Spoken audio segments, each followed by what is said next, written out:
আপনি কি জানেন বাংলাদেশে একটি সংবাদ সম্মেলনে বলা হয়েছে 16 ডিসেম্বর থেকে NEIR সার্ভিস চালু হবে, অর্থাৎ ন্যাশনাল ইকুইপমেন্ট আইডেন্টিটি রেজিস্টার বা জাতীয় মোবাইল যন্ত্রপাতি নিবন্ধন ব্যবস্থা।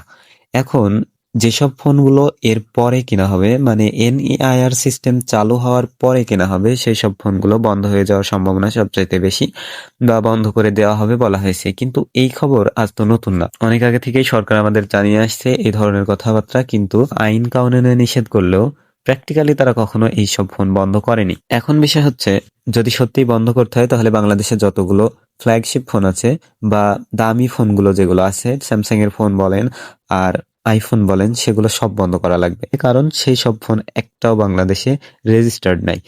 তবে বলা হচ্ছে NEIR সিস্টেম চালু হওয়ার আগে যে সব ফোনগুলো কেনা হবে বা আপনার হাতে যদি এখন কোনো ফোন থাকে তাহলে সেটা রেজিস্টার্ড হবে, সেটা বন্ধ হবে না।